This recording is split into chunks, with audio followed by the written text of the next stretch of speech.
Happy Lord's Day po muli sa bawat sa ating lahat na naririto. At ngayon po ay tatalakayin natin ang Lord's Day 11 ng Heidelberg Catechism. At bilang ating pong basahin ang nilalaman ng Heidelberg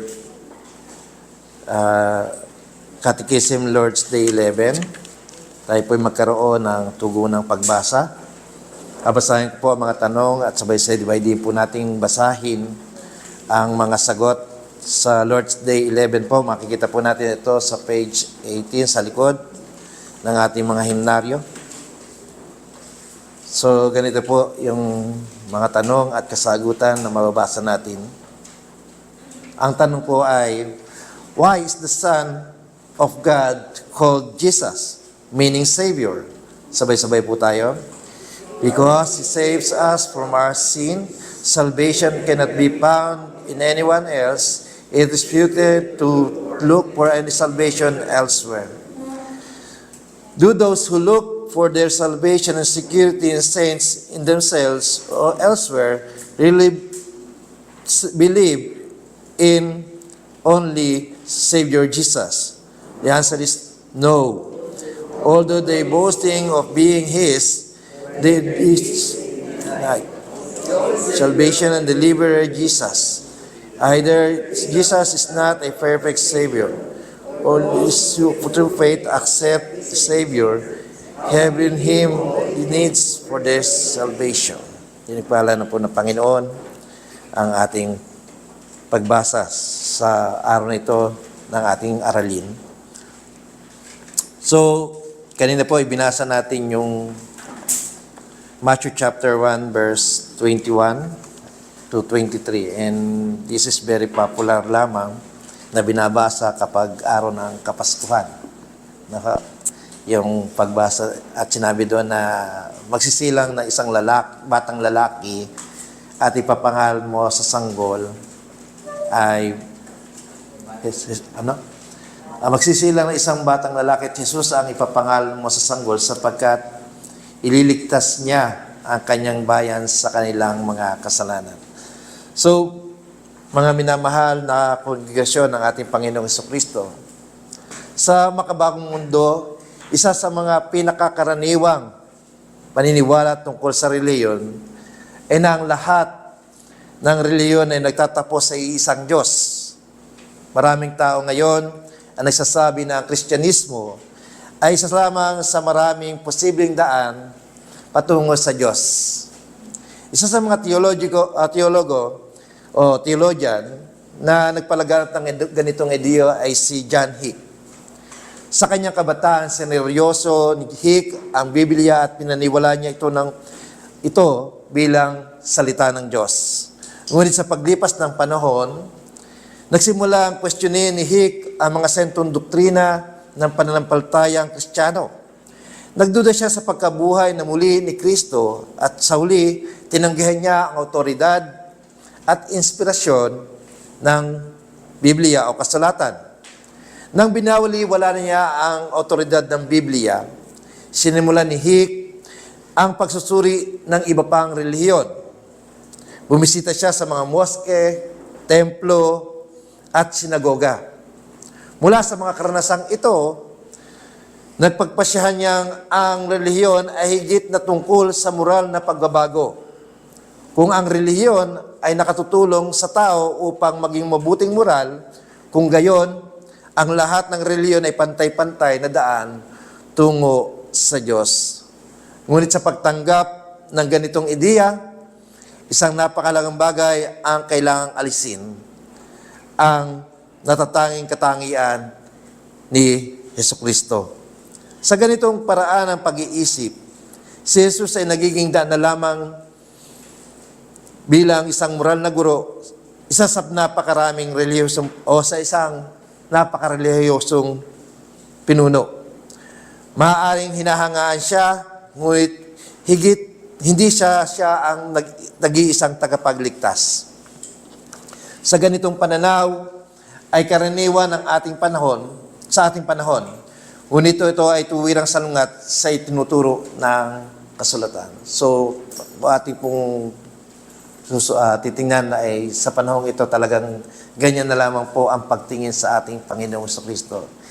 So, siya po ay tinitingnan na lamang bilang isa sa mga pinuno ng mga reliyon o sikat na pinuno. At siya ay niyahawig na lamang kina Muhammad, kina Confucius, o sa mga ibang pinuno ng mga reliyon. Sinasabi ng banal na kasulatan sa John chapter 14 verse 6, "Ako ang daan, ang katotohanan, at ang buhay. Walang sino man makararating sa Ama, kundi sa pamamagitan ko." Kung ating papansinin, ay ito'y napaka-eksklusibong pahayag. Hindi niya sinasabi na siya ay isang daan, kundi siya mismo ang daan. Hindi niya ipinakikita ang kanyang sarili bilang isa lamang posible sa maraming opsyon. Ipinapahayag niya na ang pagkakaugnay niya sa Ama ay posible. Ipinapahayag niya na ang pakikipag-ugnay sa Ama ay posible lamang sa pamamagitan niya. Pinangangaral din ng mga apostol ang parehong katotohanan. Sa mga Gawa, Kabanata 4, talatang 12, buong tapang na ipinahayag ni Pedro, walang kaligtasan sa iba, sapagkat wala nang ibang pangalan sa ilalim ng langit na ibinigay sa mga tao na dapat tayong maligtas. Makikita. Kuhanin ko lang po yung tubig.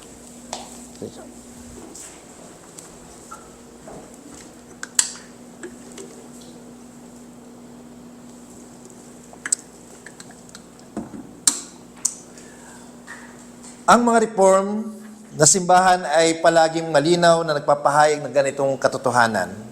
Sa Belgic Confession Article 26, sinasabi na wala tayong paraan patungo sa Diyos maliban sa tagapamagitan at tagapagtanggol, si Jesucristo ang matuwid.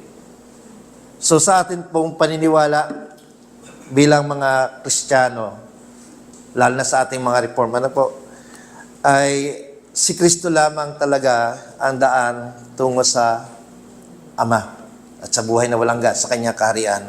Wala pong iba tayong paraan upang maligtas. So ngayon po kasi, bagamat nangangaral tayo ang ibang mga Kristiyano, nangangaral sila ng kaligtasan, subalit sa huli ay tila ba may ginagawa silang ibang paraan para maligtas. O gumagawa sila ng ibang daan para maligtas. Marami nagsasabi na, yung po nabasa ko ay may nagsabi na pwede ka naman maligtas kahit sa bahay lang. No, yun yung sinasabi.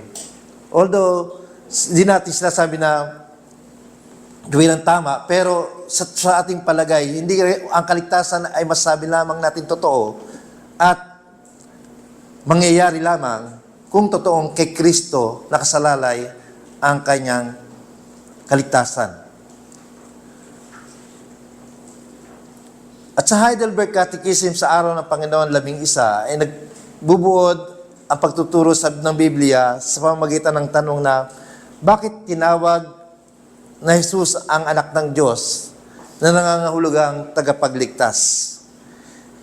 Dahil iniligtas niya tayo mula sa lahat ng ating mga kasalanan at dahil ang kaligtasan ay hindi mahahanap o makikita sa iba. Kaya ipinapahayag natin ngayon, naniniwala tayo kay Jesus ang nag-iisang tagapagligtas. Upang higit nating maunawa ng pahayag na ito, tatalakayin natin ang tatlong mahalagang tanong. Una, mula saan tayo nililigtas ni Jesus? Pangalawa, paano tayo inililigtas ni Jesus? At pangatlo, bakit tayo inililigtas ni Jesus? Talakayin po natin ang unang bahagi ng sermon para sa umagang ito. So tayo po ay saglit na manalangin para sa ating pag-aaral. Panginoon, kami po ay nalapit sa inyo sa oras na ito at hinihiling namin na inyong pagkilos sa buhay naming mga mananampalataya, sa buhay ng iyong mga anak sa umagang ito, na tunay naming maunawaan ang kahalagahan ng pananampalataya namin sa inyo bilang tagapagligtas at bilang aming Panginoon. Pangunahan niyo po ako, Panginoon, sa pagbabahagi ng sermong ito. Walang anumang bagay na makahadlang upang mahayag ang katotohanan ito sa amin. Sa po namin tinatagubilin ang mga oras na ilalagi namin sa pakikinig ng sermong ito. Sa pangalan ni Jesus. Amen. So mula saan tayo iniligtas ni Jesus? Base sa binasa nating talata kanina, sabi ho rito, ang pangalan ni Jesus mismo ang nagpapaliwanag ng kanyang layunin. Ang pangalan ay nagmula sa Hebreo na Yehoshua o Yeshua, na nangangahulugang ang Panginoon ang nagliligtas. Sa Mateo Kabanata 1, talatang 21, ibinigay ng anghel ang banal na paliwanag para sa pangalang ito.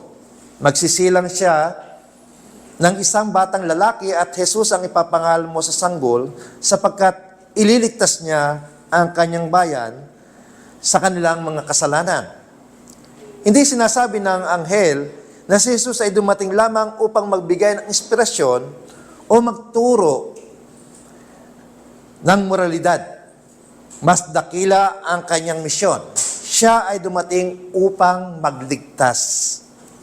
Ngunit ang kaligtasan ay nangangahulugang may panganib na dapat lampasan. Kung ang isang tao ay naligtas, nangangahulugang siya ay dating nasa malaking kapahamakan. Ang tanong natin, mula saan tayo iniligtas ni Jesus? So, naalala ko po yung illustration na kasama nito. No? Ang nakalagay, ang sabi po, si minsan daw po ay mayroong nangangaral at si R.C. Sproul ay nadaanan ng isang mangaral. At sabi po nung nais mo bang maligtas? Yun po yung tanong ng mangaral kay R.C. Sproul. Ang tanong po ni Sproul doon sa nangangaral ay, saan ako ililigtas? At bigla pong tumalikod yung nangangaral daw dahil hindi niya alam kung paano niya sasagutin yung tanong na iyon. Saan nga ba tayo nililigtas ng ating Panginoon? So sinasabi ng Catechism, iniligtas niya tayo mula sa lahat ng ating mga kasalanan. Ang kasalanan ay hindi lamang moral na kahinaan o imperfeksyon. Ayon sa kasulatan, ang kasalanan ay paghihimagsik laban sa Diyos. Ito ay paglabag sa banal na kasulatan ng Diyos at pagtanggi sa kanyang autoridad. Ipinapahayag ni John Calvin ang kasalanan bilang isang namamana at nakalalasong katiwalian ng ating kalikasan. Yan po ay makikita natin sa institutes sa kanyang sulat ni Calvin po. Dahil sa pagbagsak ni Adan, ang bawat tao ay pinanganak sa ilalim ng kapangyarihan ng kasalanan. Sa Isaiah chapter 45, nakikita natin ang isa sa pinakamalalim na aspeto ng kasalanan, pagsamba sa Diyos-Diyosan. Kinapupuotan ng Diyos ang mga bansa dahil sa pagsamba sa mga Diyos-Diyosan gawa ng tao. Ngunit ang pagsamba sa Diyos-Diyosan ay hindi limitado sa pisikal na rebulto. So, tayo po bilang mga tao, bilang mga Kristiyano, kapag sinabing Diyos-Diyosan, nakapako agad ang isipan natin doon sa mga rebulto na nakikita natin sa ibang mga sekta. At sinasabi natin na hindi naman kami kumasamba sa Diyos-Diyosan. Hindi naman kami ganitong relihiyon. Pero sinasabi sa atin ng banal na kasulatan na ito'y hindi lamang tungkol doon. So, kailan po ba tayo nagkakaroon ng pagsamba sa Diyos-Diyosan? Bawat kasalanan o sa isa o ibang paraan ay naguugat sa pagsamba sa Diyos-Diyosan. Ngunit ang kasalanan, Ngunit ang kasalanan ay hindi lamang nagdudulot ng pagkakasala, nagdadala nito sa atin sa kahihiyan at paglayo sa Diyos. Pagkatapos magkasalan na Eva at Adan, nagtago sila sa Diyos dahil sa takot at kahihiyan. Ang parehong pattern ay nagpagpapatuloy sa buhay ng mga tao hanggang ngayon. Ngunit ang pinakamalubhang bunga ng kasalanan ay ang galit ng Diyos. Sinasabi sa Roma, Kabanata 5, Talatang 9, kaya't sa pamamagitan ng kanyang dugo, tayo ngayon napawalang sala at tiyak na maliligtas tayo sa puot ng Diyos. So yun yung nakakatakot na po. Yung manatili sa atin ang puot ng Diyos. Ngunit narito ang kaluwalhatian ng Ebanghelyo. Si Kristo, o ang ating Panginoong Jesucristo, ay dumating upang iligtas tayo mula sa galit na ito. Gumamit ang bagong tipan ng salitang propitiation upang ilarawan ang gawain ito. Ibig sabihin, pinasan ni Jesus ang galit ng Diyos sa ating lugar upang ang puot ng Diyos laban sa kasalanan ay mapawi. Magandang ang pagpapaliwanag ni Calvin tungkol sa bagay na ito. Ang ating pagkakaligtas, ang kasalanang nagdulot sa atin ng parusa ay nailipat sa ulo ng anak ng Diyos. Sa ganitong paraan, iniligtas tayo ni Jesus. Hindi lamang mula sa kasalanan, kundi pati na rin sa hatol na nararapat sa atin. So isa pong magandang ginawa sa atin ng Panginoong Jesucristo. Hindi lamang tayo inalis sa kasalanan, napakaganda po ng ginawa ng ating Panginoon. So, linggo-linggo, na bawat mensahe naririnig natin, ito'y tungkol sa pagliligtas ng ating Panginoon. Ang istoryang dumadaloy sa ating ngayon ay bunga ng ginawa ng ating Panginoon. Inialis niya tayo sa puot ng Diyos. At gayon din naman bibigyan tayo ng buhay na kaigaya-gaya na pagdating ng panahon ay ating makakamtan na mula sa Kanya. So, pangalawa po ay paano tayo iniligtas ni Jesus? Excuse me.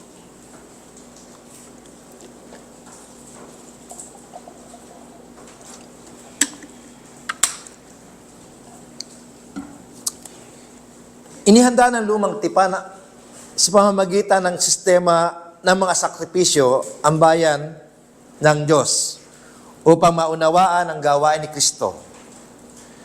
Nag-aalay ng mga hayop at ang kanilang dugo ay binubuhos. Ang kordero ng Pasko ay sumasagisag sa kaligtasan sa pamamagitan ng sakripisyo.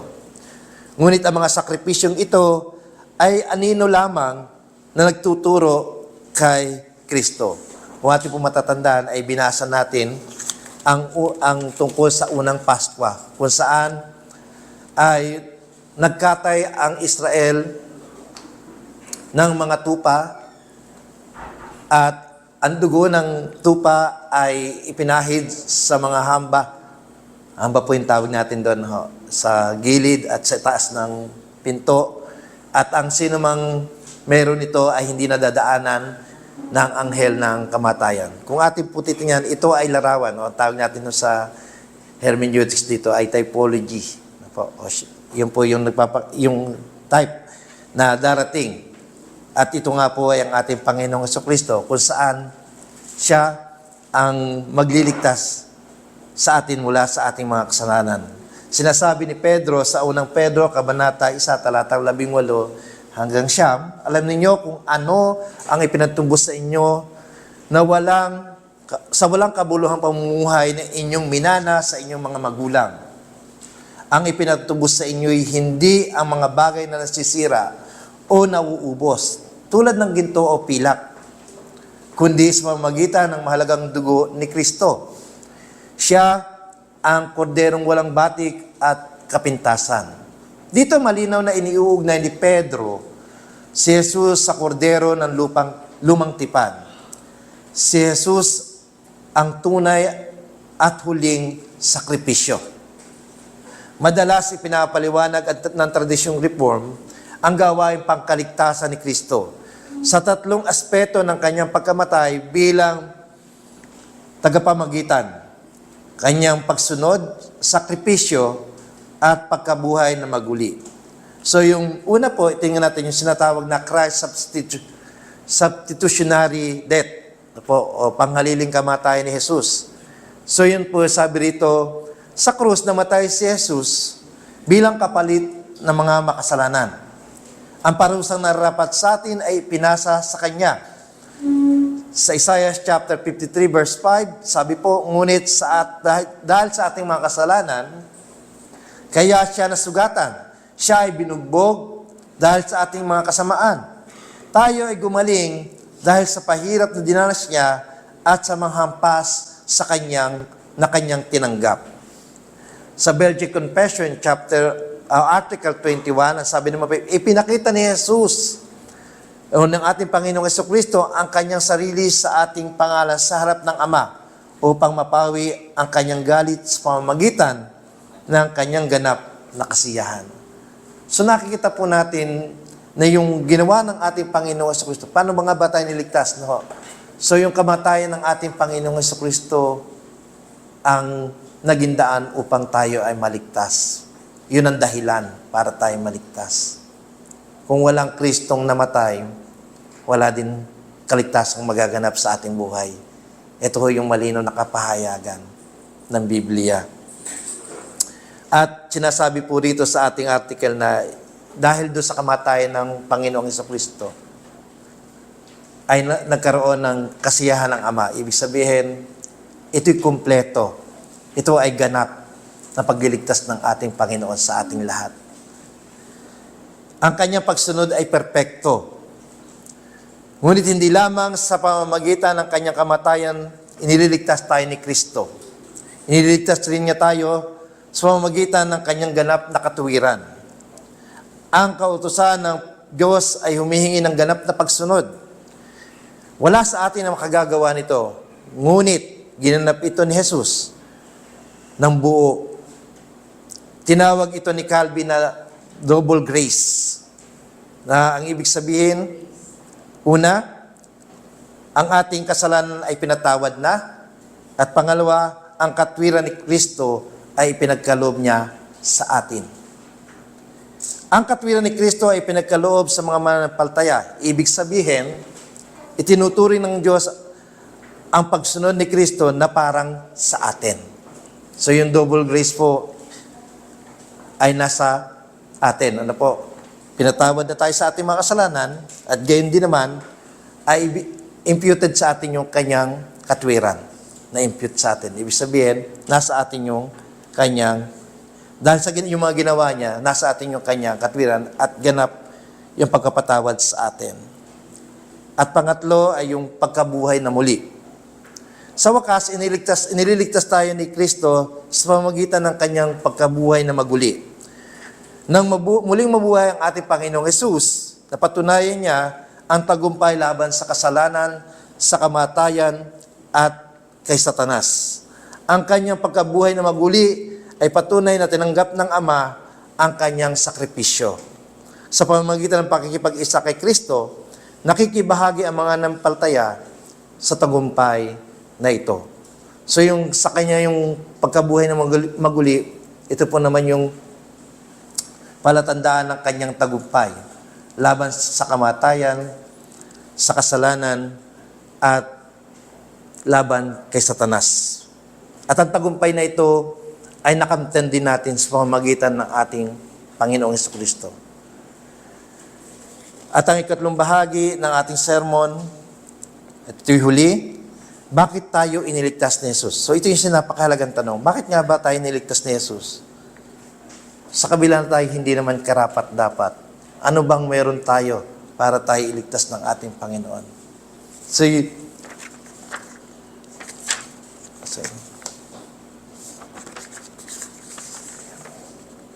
nasa yung huling bahagi. Okay. Bakit tayo iniligtas ni Jesus? Nabibigay ng malinaw na sagot ang Isaya Kabanata 45, talatang 25. Akong si Yahweh ang magliligtas sa lahi ni Israel, sila'y magtatagumpay at magpupuri sa akin. Ang kaligtasan ay naglalayong magbigay ng katwiran sa Diyos. Kaluwalhatian sa Diyos. Ang layunin ng pagtubos ay hindi lamang para sa kaligayahan ng tao. Ang kalayunin ng bayan ng Diyos ay sambahin siya, magalak sa Kanya, at luwalhatiin siya. Sinasabi ni Calvin, hindi tayo sa ating sarili, tayo ay pag-aari ng Diyos. Kapag nauunawaan ng mga mananampalataya ang dakilang biyaya ng Diyos, ang kanilang puso ay tumutugon sa pagsamba at pasasalamat at pagsamba. Ipinaliwanag ni Pedro ang kaligtasan ay bumabaga rin ng ating buhay. Sa unang Pedro, Kabanata 1, talatang 15 hanggang 16, sabi po ay ganito, dahil ang Diyos na pumili sa inyo ay banal, dapat din kayong magpakabanal sa lahat ng inyong ginagawa sapagkat nasusulat, magpakabanal kayo sapagkat ako'y banal. Hindi tayo naliligtas dahil tayo ay banal. Naliligtas tayo upang maging banal. Ang mga mananampalataya ay mga manlalakbay lamang sa mundong ito. Ang ating tunay na tahanan ay hindi dito, kundi kay Kristo sa langit. Kaya dapat ang ating buhay ay sumasalamin sa halaga ng kaharian ng Diyos. Ang ating kabanalan at pagmamahal sa isa't isa ay nagiging patuturin sa mundo. Kaya kapag nakita ng iba ang pagbabago na dala ni Kristo, maaaring sila'y magtanong tungkol sa pag-aasang na ating taglay. At dito rin nahahayag ang ebanghelyo tungkol sa nag-iisang tagapagligtas. So yung tanong na bakit ay laging tumutugon sa dahilan. Bakit tayo niligtas ni Kristo? So, naglalayon ng Panginoon na siya'y luwalhatiin natin. Na sa Kanya lamang ang kapurihan at karangalan at siya lang ang talagang dapat parangalan. Tayo'y pag-aari ng Diyos doon sa ating Heidelberg Lord's Day 1. Sabi ho doon ay siya lang yung ating only comfort in life and in death. Na po. At doon lang natin nakikita yon. Dahil tayo pag-aari niya, nararapat lamang na tayo lumuwalhati sa Kanya. Na po. Sa huli, ang doktrina na si Jesus ay nag-iisang tagapagligtas ay nakakasakit sa marami sa ating pakabago at pluralistikong panahon. Ngunit kung tinanggap natin ang Biblia bilang salta ng Diyos, hindi natin maiiwasan ang katotohanan ito. Malinaw ang itinuturo ng kasulatan na ang kaligtasan ay matatagpon lamang kay Kristo. Ito ang dahilan kung bakit ipinapahayag ng mga reformers ang solus Christus o Christ alone. Ang Heidelberg Catechism ay nagtatapos sa araw ng Panginoon 11 sa makapangyarihang pahayag.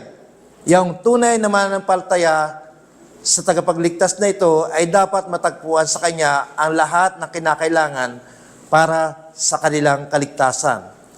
Kaya't malinaw ang tawag ng Ebanghelyo. Lumayo sa inyong mga Diyos-Diyusan, iwan ang inyong kayabangan, tigilan ang pagtitiwala sa sarili, at tumakbo kay Jesus, magpahinga at magtiwala lamang sa Kanya. Sa araw na ito, mga kapatid, ay malinaw ang ipinapahayag sa atin ng salita ng Panginoon. Kay Kristo lamang tayo makasusumpong ng tunay na kaligtasan. Wala tayong masusumpong ibang paraan o daan ng kaligtasan Kaya tayo bilang mga anak niya ay inaasahan naman na susunod at sa puso natin ay magkaroon tayo ng tunay na pasasalamat at gayon din naman ay luwalhatiin natin siya sa ating mga buhay. Isang magandang paalaala muli. Hindi lamang paalaala, kundi isabuhay natin ang ating pananampalataya sa ating Panginoong Jesucristo. Tayo pong lahat ay tumayo, tayo manalangin. Dakilang Panginoon, kami po'y nagpapasalamat sa inyo sa araw na ito sapagkat muli pinakita niyo sa amin na kayo ang aming Panginoon at aming tagapagligtas. Salamat po. Dahil kayo ang patuloy na nagsasaayos sa aming buhay. Tulungan niyo kami, Panginoon, na sa lahat ng aming gagawin sa araw na ito, maging sa mga susunod na araw, ay masalamin sa amin kung ano ang tunay naming pinahahalagahan. At yun ay ikaw, aming Diyos. Masalamin sa amin ang pagmamahal. Masalamin sa amin ang tunay na pagkapatawad. Masalamin sa amin ang totoong pagsamba at pagliwalhati sa iyo. O Diyos, kinikilala namin ikaw bilang natatanging daan ng aming kaligtasan. Salamat po sa inyong mga ginawa, Panginoon. Tunay na magbigay kami ng kaluwalhatian sa inyong pangalan, aming Diyos. Marami pong salamat. Dalangin namin ang lahat ng ito sa pangalan ni Jesus. Amen at amen.